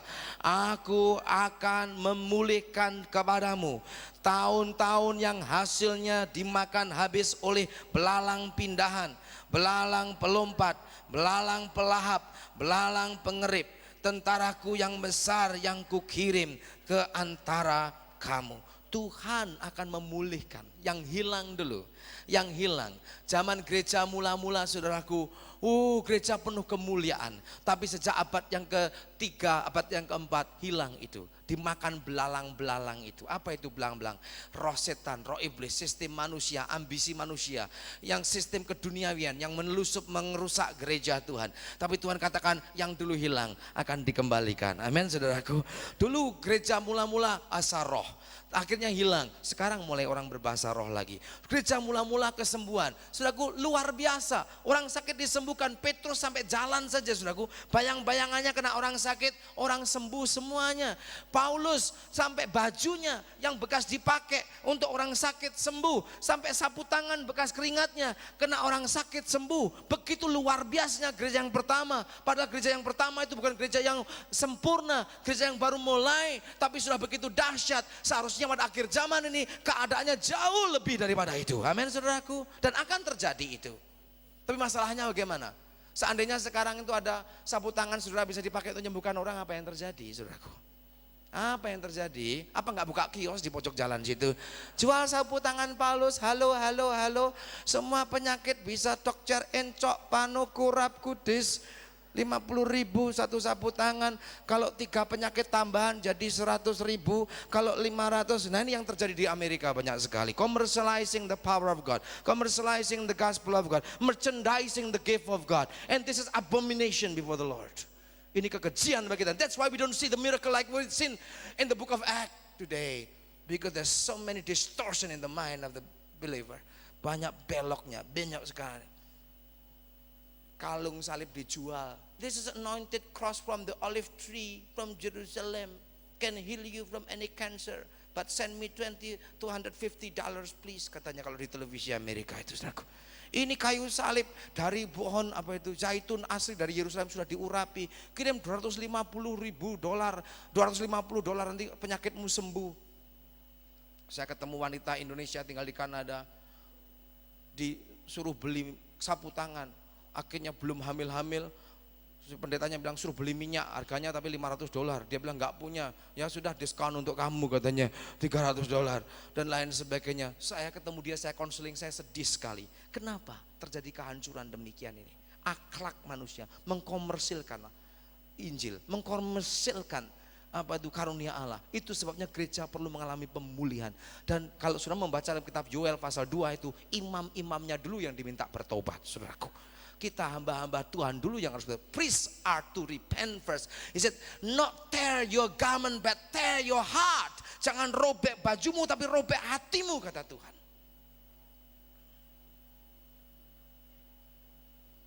Ada 3 hal yang dipulihkan di sini. Ayat yang ke 24 ada 3 hal. Pertama, gandum. 2, anggur. 3, minyak. First, wheat. Second, wine. The third, oil. Gandum, anggur, minyak. Gandum untuk tubuhmu, anggur untuk jiwamu, minyak untuk rohmu. Wheat for your physical body. God is restoring your physical body. Tuhan menyembuhkan juga. Dikatakan dalam 1 Tesalonika 5 ayat 23 bahwa Allah pohon sejahtera akan menguduskan kiranya kamu dengan sempurnanya dalam tubuh, jiwa, roh sampai Dia datang kembali. Saya percaya ini juga saat kesembuhan terjadi. Amin, saudaraku. Dan juga tentang anggur. Anggur itu bicara sukacita. Jiwa kita perlu sukacita. Tubuh kita sehat, tapi jiwa kita perlu pemulihan. Jiwa yang rusak, yang stres, yang tertekan, apalagi kota Jakarta ini, saudaraku. Banyak orang stres karena hidup di Jakarta seperti hidup di cooker pressure, sampai itu di kayak bandeng presto itu, saudaraku. Dimasak atau tulangnya sudah lunak semuanya, saudaraku. Dan saudara perlu anggur yang dari surga, sukacita yang dari Tuhan sungguh-sungguh. Amin, saudaraku. Karena sukacita dari Tuhan itu kekuatan kita. Dan 3, oil. Oil is for your spirit, the anointing of the Lord. Saya akan akhiri dengan satu ayat lagi tadi tentang 3 hal ini. Mazmur 104. Banyak sekali sebenarnya, tapi saya simpulkan dengan sederhana pada malam hari ini. Saya harap saudara menangkap apa yang Tuhan sedang katakan saat ini. Dan kalau belum jelas, biar Roh Kudus yang menerangkan selanjutnya. 104 ayat yang ke-15. Kadang-kadang dalam bahasa Inggris ada selisih ayatnya. Psalm 104 verse 15. Mazmur 104 ayat yang ke-15. Pemulihan sedang terjadi. 3 hal yang Allah pulihkan. Perhatikan di sini. 1, ayat 15. Dan anggur yang menyukakan, semua katakan, hati manusia. Dan yang membuat muka berseri karena, semua katakan, minyak. Dan 3, dan makanan yang menyegarkan, apa saudaraku? Hati manusia. Itu wheat, itu gandum. Gandum yang menyegarkan. 3 hal ini.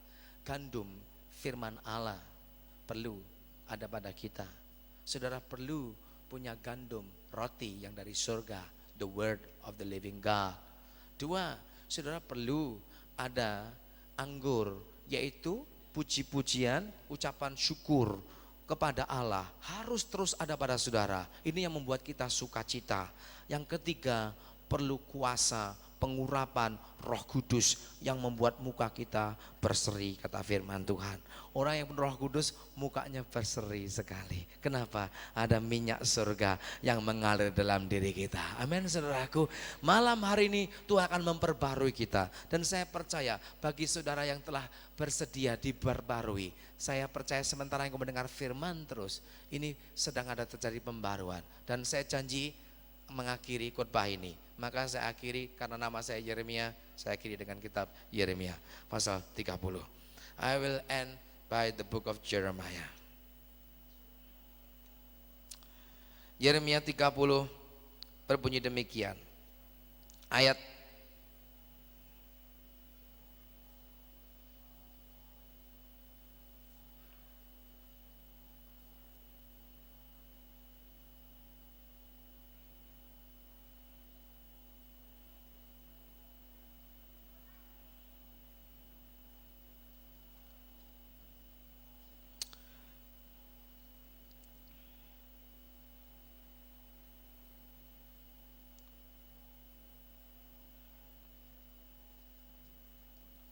Oh, saya lihat di Yesaya, makanya tidak ketemu. Saya lihat di Yesaya, makanya tidak, kok hilang ini ayatnya. Yeremia pasal yang ke-30 ayat yang ke-18, demikian bunyinya. Chapter 30 verse 18. Beginilah firman Tuhan, sesungguhnya aku memulihkan keadaan kemah-kemah Yakub. Inilah restoration, pemulihan. Dan aku akan mengasihi tempat-tempat tinggalnya. Kota akan kubangun kembali, di reruntuhan puri akan berdiri di tempat yang asli. Ayat yang ke-17, perhatikan verse 17. Sebab aku akan mendatangkan kesembuhan bagimu, aku akan mengobati luka-lukamu. Demikianlah firman Tuhan. Sebab mereka telah menyebut engkau orang buangan, yakni sisa yang tiada seorang pun menanyakannya. Saya percaya inilah saatnya Tuhan membawa healing, membawa kesembuhan, pengobatan, pemulihan bagi umat Tuhan pada saat ini. Saya nggak tahu, mungkin engkau pernah disakiti oleh gerejamu dan engkau benci kepada gereja. Tuhan ingin memulihkan engkau pada saat ini. Engkau mengalami luka-luka dalam jiwamu, Tuhan mau menyembuhkan engkau saat ini. Ini zaman pemulihan. Ada keluarga yang hancur, yang tegang, hanya nunggu putusan hakim untuk cerai. Saya katakan jangan cerai, karena Allah sedang memulihkan keluarga pada akhir zaman ini. Engkau putus asa dengan anakmu, anakmu akan engkau buang, jangan.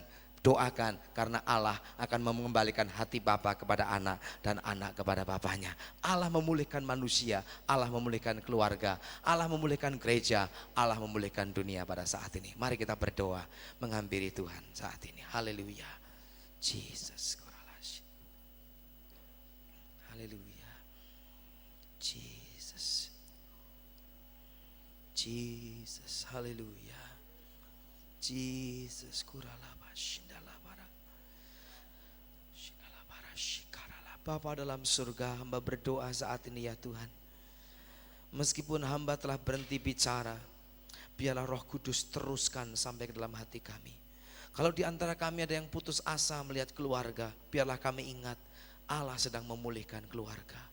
Kalau ada orang yang memutus asa melihat dirinya sendiri yang rusak, yang penuh dosa, mencoba untuk berbuat baik tapi gagal terus, biarlah kami sadar bahwa Allah sedang memulihkan keadaan manusia.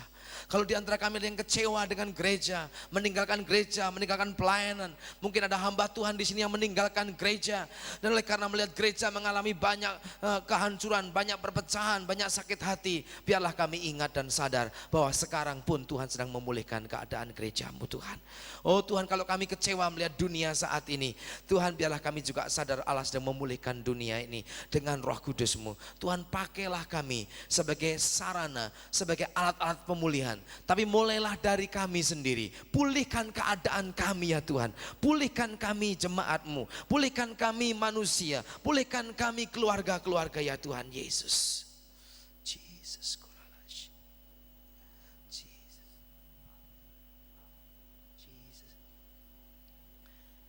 Jesus, terima kasih Tuhan. Kami percaya Roh-Mu sedang bekerja di saat ini. Kami tahu Tuhan, Engkau tidak putus asa dengan kami. You never give up on us.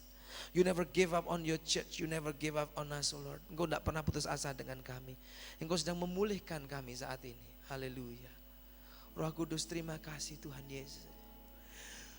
Berhembuslah Roh Kudus di tempat ini.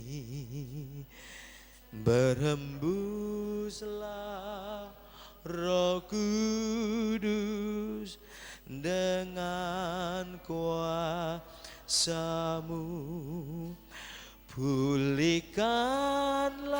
Pulihkanlah Tuhan gerejamu di akhir zaman. Berhembuslah, berhembuslah,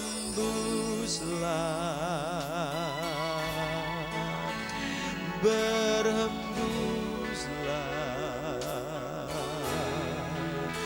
sekarang. Semuanya nyanyi berhembuslah. Bahkan saya percaya visi Full Gospel pun perlu mengalami pemulihan saat ini. Waktu Dimos pertama kali menerima visi untuk para pengusaha bergerak bagi Tuhan, mungkin setelah tahun-tahun berakhir terjadi penyimpangan dari visi itu. Orang tidak memikirkan visi lagi, orang mulai mencari kedudukan, mulai ambisi posisi, mencari ketenaran, akhirnya mengalami kemerosotan.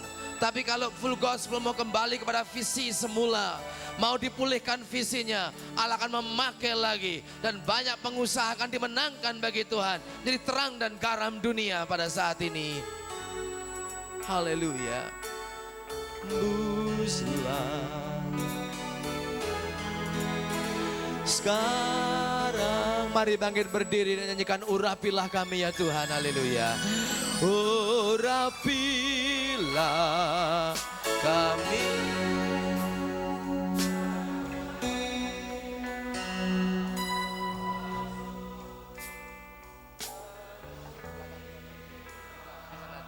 Kami dengan hadirat, kami rindu Tuhan, kami rindu Tuhan, melihat kuasa-Mu dicurahkan di tempat.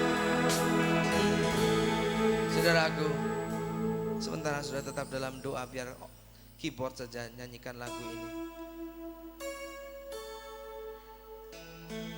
Dalam hati saya, Tuhan katakan ada beberapa orang Kristen sini yang sudah immune, sudah kebal terhadap firman Tuhan, dan membiarkan firman Tuhan berlalu biasa saja. Dan Tuhan katakan, Tuhan akan memperbarui keadaanmu saat ini. Engkau sudah gak peka lagi dengan hadirat Roh Kudus. Tuhan ingin memperbarui engkau sekali lagi. Oleh sebab itu pada saat ini bagi saudara yang ingin diperbarui visimu, perbarui hidupmu, ingin dipulihkan kembali keluargamu, dirimu, pelayananmu, pengurapanmu, saya mau berdoa untuk saudara. Ingin dipulihkan dalam tubuhmu, dalam jiwamu, dalam rohmu. Saya percaya Tuhan akan memulihkan saat ini. Dan saudara-saudara ingin memerlukan doa yang ingin dipulihkan, angkat tangan tinggi-tinggi saat ini, saya mau berdoa. Bagus sekali, haleluya. Urapilah kami, urapilah. Yang ingin didoakan maju ke depan saat ini. Maju ke depan, tinggalkan tempat dudukmu dan maju ke depan. Tetap dengan menyembah Tuhan.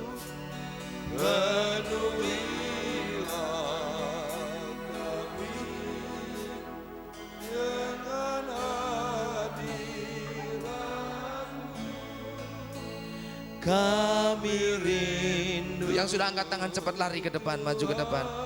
Para official dari Full Gospel yang sudah melayani dan ingin berdoa buat yang lain, saya ingin sudah berdoa buat mereka saat ini.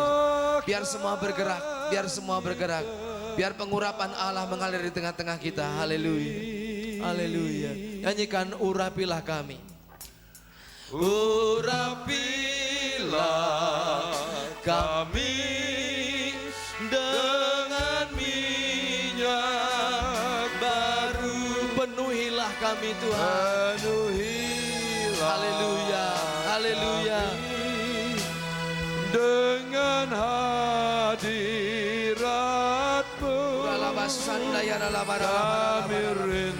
kami rindu ya Tuhan, melihat kuasa-Mu dinyatakan saat ini. Melihat kuasa-Mu, haleluya, dicurahkan di tempat ini.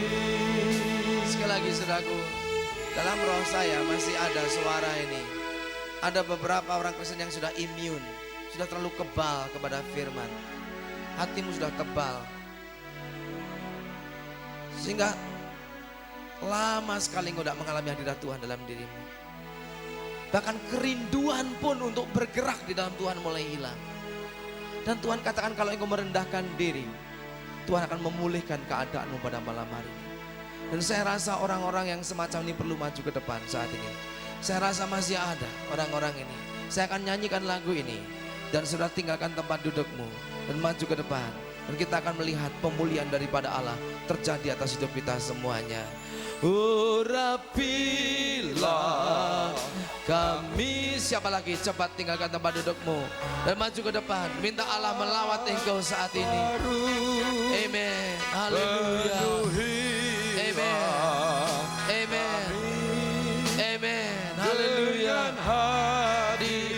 Semua menyembah Dia. Haleluya. Amen. Tuhan memberkati saudara. Kami rindu Tuhan. Tuhan melihat kuasa-Mu dicurahkan di tempat ini. Kami rindu Tuhan melihat kuasa-Mu. Kami rindu Tuhan melihat kuasa-Mu dicurahkan di tempat ini. Haleluya. Kami sembah nama-Mu Tuhan. Pulihkan umat-Mu Tuhan.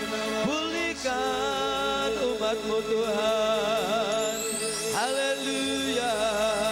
You go ahead. You want to pray for the people, you just go ahead.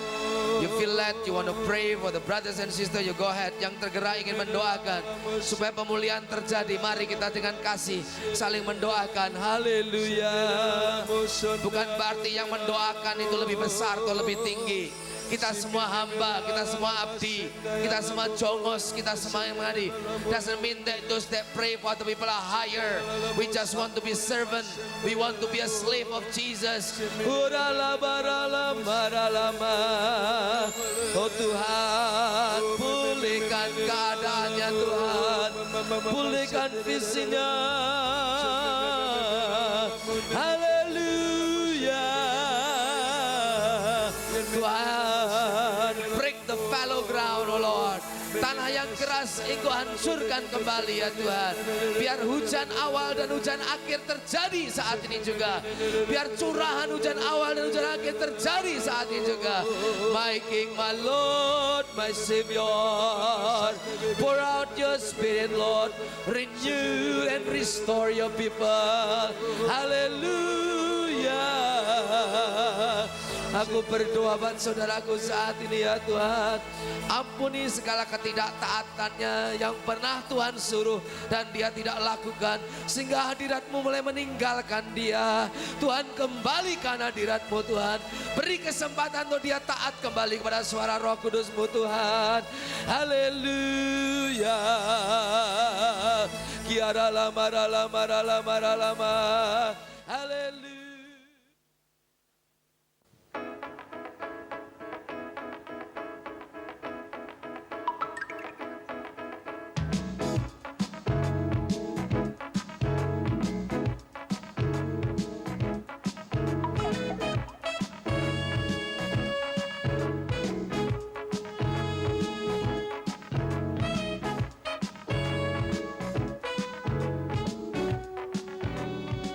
Selamat datang di studio Jangkar Harapan. Banyak orang hanya mengenal kami melalui kaset video yang sudah jadi saja. Tapi hari ini saya ingin mengajak Anda untuk melihat bagaimana kerja keras para kru sehingga kaset video ini bisa sampai ke tangan Anda. Mari kita tengok sejenak dapur rekamannya. Inilah orang-orang yang menyerahkan dirinya dan hidup dengan iman dalam pelayanan. Semua fasilitas di sini semata-mata hanya karunia Tuhan. Kami bermaksud meningkatkan mutu produksi dan jumlah produksinya, serta memperluas pelayanan ini sampai ke desa-desa terpencil.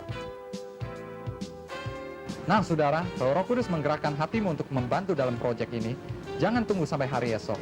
Segera kirim WhatsApp ke alamat kami.